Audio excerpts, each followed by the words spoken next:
श्री शिवाय नमस्तुभ्यम दोस्तों। ओम नमः भगवते वासुदेवाय। आज की वीडियो में हम लोग जानेंगे श्रावण मास के कृष्ण पक्ष की कामिका एकादशी के बारे में। जैसा कि नाम है कामिका, कामिका का मतलब ही होता है आपके हर कामनाओं को पूर्ण करने वाली एकादशी। दोस्तों, हर माह में कोई न कोई एकादशी पड़ती है। हर माह में 2 एकादशी पड़ती है और पूरे वर्ष भर में 24 एकादशी पड़ती है। इस प्रकार से हर एकादशी का अपना महत्व भी होता है। सावन मास की कृष्ण पक्ष की 11वीं तिथि को कामिका एकादशी का व्रत रखा जाता है। एकादशी तिथि जगत पालनहार भगवान विष्णु को समर्पित है। इस दिन भगवान विष्णु और माँ लक्ष्मी की विधिवत रूप से पूजा करने का विधान है। तो ये भी एकादशी बहुत ही महत्वपूर्ण है। सनातन धर्म में प्रत्येक मास की 11वीं तिथि को एकादशी व्रत रखने का विधान रहता है। एकादशी तिथि हर मास में 2 बार आती है, एक पूर्णिमा से पहले और दूसरी अमावस्या से पहले। प्रत्येक मास की अमावस्या से पहले आने वाली एकादशी को कृष्ण पक्ष की एकादशी और पूर्णिमा से पहले आने वाली एकादशी को शुक्ल पक्ष की एकादशी कहते हैं। हालांकि सभी एकादशी अपने आप में महत्वपूर्ण होती है और अलग अलग नाम और महत्व के साथ होती है। सावन मास की कृष्ण पक्ष की 11वीं तिथि को कामिका एकादशी का व्रत रखा जाता है। एकादशी तिथि जगत पालनहार भगवान विष्णु को समर्पित है। इस दिन भगवान विष्णु और माँ लक्ष्मी की विधिवत रूप से पूजा करने का विधान है। इस दिन व्रत रखने से सभी पापों से छुटकारा मिल जाता है और भी मनोकामनाएं पूरी हो जाती हैं। धार्मिक मान्यता है कि सावन मास में एकादशी व्रत पूजा करने पर भगवान विष्णु और माँ लक्ष्मी के साथ साथ भगवान शिव और माता पार्वती जी का भी आशीर्वाद प्राप्त होता है। तो दोस्तों, आज की वीडियो बहुत ही महत्वपूर्ण होने वाली है, क्योंकि हम लोग जानेंगे कि पहली एकादशी सावन की कब है, पूजा के लिए शुभ मुहूर्त क्या है, पूजा विधि क्या है, शुभ योग क्या क्या बन रहे हैं और पारण कैसे करें। तो बहुत ही महत्वपूर्ण है। साथ ही जानेंगे महत्व क्या है। इसलिए आपसे अनुरोध है कि अंत तक अवश्य ही बने रहें। कोई भी बात इस वीडियो की अच्छी और उपयोगी लगे तो एक छोटा सा लाइक अवश्य करिए, क्योंकि वही एकमात्र जरिया है जिससे हम लोगों को पता चलता है कि वीडियो आपको उपयोगी लगी। और आप पहली बार मेरे चैनल पर आए हैं तो मेरे चैनल को सब्सक्राइब करिए, बेल नोटिफिकेशन अवश्य ही दबाइए, जिससे कि आने वाले वीडियो आपको समय से प्राप्त हो सके।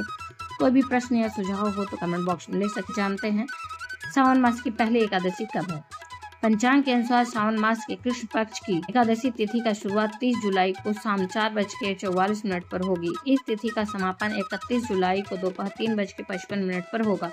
उदय तिथि के आधार पर सावन का पहला एकादशी व्रत 31 जुलाई दिन बुधवार को है। वहीं पंचांग के अनुसार कामिका एकादशी का व्रत का पारण 1 अगस्त 2024 सुबह 5:43 से लेकर सुबह 8:24 के बीच होगा। अब जानते हैं दोस्तों शुभ मुहूर्त पूजा के लिए क्या है। कामिका एकादशी वाले दिन व्रत ब्रह्म मुहूर्त में सुबह 4:18 से सुबह 5 बजे तक है। यह समय स्नान के लिए उत्तम माना जाता है। व्रत वाले दिन सूर्योदय 5:42 AM पर होगा। उसके बाद से आप कामिका एकादशी की पूजा कर सकते हैं, क्योंकि पूरे दिन सर्वार्थ सिद्धि योग बना रहेगा। कामिका एकादशी के दिन शुभ योग क्या क्या है दोस्तों। कामिका एकादशी के दिन ध्रुव योग का निर्माण हो रहा है। यह योग 31 जुलाई को दोपहर 2:14 तक रहेगा। ज्योतिष शास्त्र में ध्रुव योग को बेहद शुभ माना गया है। इस योग में श्री हरि की पूजा करने से व्यक्ति को मन चाहे फलों की प्राप्ति होती है। इस दिन सर्वार्थ सिद्धि योग का भी संयोग बन रहा है। हालांकि 31 जुलाई को सर्वार्थ सिद्धि योग दिन भर रहेगा। इस दिन रोहिणी नक्षत्र सुबह 10:12 तक है। इसके बाद मृगशिरा नक्षत्र शुरू हो जाएगा। अब हम लोग जानते हैं पूजा विधि। इसकी विधि 10वीं तिथि से ही प्रारंभ हो जाती है। अगर आप किसी कारणवश अगर व्रत नहीं भी रख रहे हैं तो शुद्ध सात्विक भोजन ग्रहण करते हुए पूजा का नियम कर सकते हैं। पूजा और व्रत की कथा आदि सुन सकते हैं। सारी विधि का पालन कर सकते हैं सात्विक भोजन ग्रहण करते हुए, और पूर्ण फल की प्राप्ति कर सकते हैं दोस्तों। तो 10वीं तिथि से शुरुआत होती है और एकादशी के दिन बाल नहीं धोया जाता है, इसलिए 10वीं तिथि के दिन ही बाल वगैरह धो लिया जाता है। उसी दिन से चावल ग्रहण करना बंद हो जाता है और सात्विक भोजन मतलब बिना लहसुन प्याज और बिना मांस मदिरा के भोजन ग्रहण किया जाता है। और शाम को सूर्यास्त के बाद भोजन नहीं ग्रहण करना चाहिए। इस दिन पत्तेदार सब्जियां भी नहीं खानी चाहिए। बैगन जिसमें कीड़े होने की संभावना होती है, उन सब्जियों को नहीं ग्रहण करना चाहिए। पत्तेदार सब्जियां हो गई, उन्हें भी नहीं खाना चाहिए। साथ ही बैगन हो गए, कुंडा हो गए और गाजर हो गई, बहुत सारी ऐसी चीजें हैं जो नहीं खाया जाता इस व्रत में। तो 10वीं तिथि के दिन भी ये सारी चीजें नहीं खाई जाती हैं। साथ ही आप शाम को सूर्यास्त के बाद भोजन नहीं ग्रहण करेंगे और उसके बाद यदि भूख लगती है तो आप फलाहार कर सकते हैं। भूमि शयन का नियम होता है 10वीं तिथि को भी। संभव हो तो आप भूमि पर शयन करें और उसके बाद एकादशी के दिन ब्रह्म मुहूर्त में उठकर स्नान आदि करने के बाद पूजा का प्रारंभ करें। सर्वप्रथम आप गंगा जल छिड़काव करके सारी जगहों को शुद्ध करें। गंगा जल मिश्रित जल से स्नान करें और सारे जगहों को शुद्ध करने के बाद पूजा स्थल को भी शुद्ध करें और 3 बार आचमन करके अपने आप को शुद्धिकरण करें और एक दीपक जलाकर, अगर आपके घर में विष्णु भगवान की, श्री हरि की प्रतिमा है तो वो एक चौकी पर स्थापित करें। प्रतिमा नहीं है, विग्रह रूप में है तो उन्हें भी एक चौकी पर स्थापित करें और वहीं पर एक दीपक जलाएं। उसके बाद आप संकल्प धारण करें। संकल्प धारण करने के लिए आप अपने हाथ में पुष्प लें और जल लें। उसके बाद अपने नाम, गोत्र, स्थान आदि बोलते हुए, अपनी मनोकामना बोलते हुए आप संकल्प को भगवान के चरणों में अर्पित करें और कहें कि भगवान निर्विघ्न यह कार्य पूर्ण कराएं। यदि आप मांगेंगे दोस्तों तो सीमित मात्रा में कुछ मांगेंगे, इसलिए कहा जाता है कि भगवान से निष्काम रूप से भगवान के सामने संकल्प धारण करना चाहिए, कोई भी कामना नहीं करके। वैसे तो जगत के पालनहार हैं, सारी चीज़ों को जानते हैं, आपकी समस्याओं को भी जानते हैं, तो निष्काम रूप से उनसे संकल्प धारण करें और उनकी प्रीति प्राप्त करने के लिए संकल्प धारण करें और सारी चीज़ों को उनके चरणों में अर्पित कर दें। फिर षोडश उपचार विधि से पूजन करें। धूप दीप नैवेद्य से भगवान की पूजा करें। हल्दी मिश्रित जल से या फिर पंचामृत जल से भगवान को स्नान कराएं और शुद्ध जल से फिर स्नान कराएं। उसके बाद दोस्तों आप उन्हें वस्त्र रूपी कलावा अर्पित करें और माला, धूप दीप, फल आदि अर्पित करके, नैवेद्य अर्पित करके भगवान की पूजा करें और कथा अवश्य सुने। ओम नमः भगवते वासुदेवाय का पाठ करते हुए, जाप करते हुए पूजा करें और गजेंद्र मोक्ष या भगवत गीता आदि जो भी आपके पास समय है तो आप पाठ कर सकते हैं। नहीं समय है दोस्तों तो आप सिर्फ मंत्र जाप करते हुए पूजा करें। अब हम लोग जानते हैं दोस्तों, इस प्रकार से पूजा तो आप कर लिए, संध्या काल में भी इसी प्रकार से पूजा करें। जितना अधिक से अधिक हो इस दिन भगवान के नाम जाप को करें।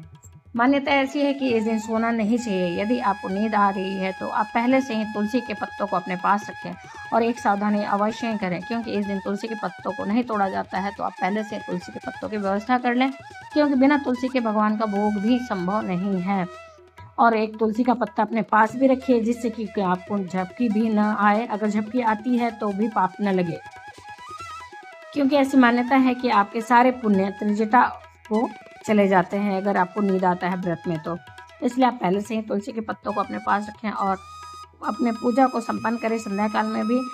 और एक उपाय आप कर सकते हैं दोस्तों, यदि आप इस दिन अखंड एक ज्योत जलाते हैं, एकादशी के दिन रात्रि जागरण का भी नियम है, लेकिन आज के समय में शारीरिक अवस्था की वजह से, शारीरिक समस्याओं की वजह से लोग नहीं कर पाते हैं, तो संभव हो तो आप जितना देर तक जग सकते हैं जगह, भजन कीर्तन करें, भगवान का नाम जाप करें, मंत्र जाप करें और एक अखंड ज्योत जलाएं। यदि आप ऐसा करते हैं तो आपकी कायिक, वाचिक मनोकामनाएं जो भी हैं, हर प्रकार की आपकी मनोकामना सिद्ध होती है दोस्तों। तो ये जरूर छोटा सा उपाय करके देखें।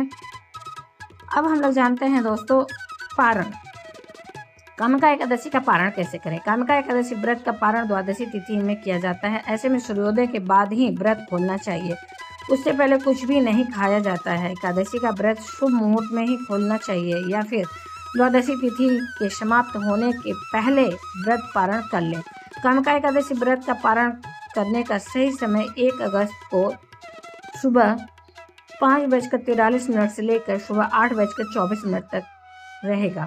आप इस बीच अपने व्रत को खोल लें शुद्ध सात्विक भोजन से। उसके पहले आप ब्राह्मण के निमित्त भोजन की सामग्री अवश्य निकाल दें, कच्चे सामग्री को निकाल दें और दक्षिणा स्वरूप कुछ पैसे अवश्य निकालें दोस्तों।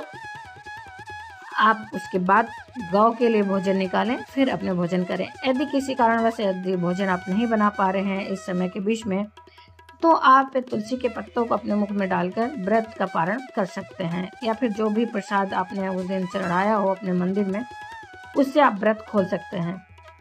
अब दोस्तों जानते हैं इस व्रत का महत्व क्या है। धार्मिक मान्यता है कि सावन मास की एकादशी तिथि को कामिका एकादशी के नाम से जाना जाता है। कामिका एकादशी के दिन जो भी व्यक्ति व्रत रखता है उसे सभी पापों से छुटकारा मिल जाता है। इस व्रत को करने से जीवन के सभी दुखों से छुटकारा मिलती है और भगवान विष्णु की असीम कृपा से हर मनोकामनाएं पूरी होती हैं। सावन के महीने में पड़ने वाली एकादशी तिथि का महत्व और भी अधिक बढ़ जाता है। इस एकादशी तिथि के दिन भगवान विष्णु के साथ ही भगवान शिव का उपासना करने से सारे बिगड़े काम बन जाते हैं दोस्तों। दोस्तों एक बात का और ध्यान रखिए, एकादशी व्रत में अक्षत का उपयोग नहीं, मतलब चावल का उपयोग नहीं किया जाता है, इसलिए आप उस जगह पे सफ़ेद तिल का इस्तेमाल करें। जहाँ भी अक्षत का इस्तेमाल किया जाता है वहाँ पे सफ़ेद तिल का इस्तेमाल करें और पूजन को संपन्न करें। उम्मीद करते हैं दोस्तों ये वीडियो आपके लिए उपयोगी होगी। अगर आपके लिए एक छोटा सा भी, थोड़ा सा भी उपयोगी है तो एक लाइक अवश्य करिए। वही एकमात्र जरिया जिससे हम लोग को पता चलता है कि वीडियो आपको उपयोगी लगी। आप पहली बार मेरे चैनल पर आए हैं तो मेरे चैनल को सब्सक्राइब करिए, बेल नोटिफिकेशन अवश्य दबाइए, जिससे कि आने वाली वीडियो आपको समय से प्राप्त हो सके। कोई भी प्रश्न या सुझाव कमेंट बॉक्स में लिख सकते हैं दोस्तों। फिर मिलते हैं आने वाले वीडियो में कामिका एकादशी की व्रत कथा के साथ। तब तक के लिए ओम नमः भगवते वासुदेवाय दोस्तों। धन्यवाद दोस्तों।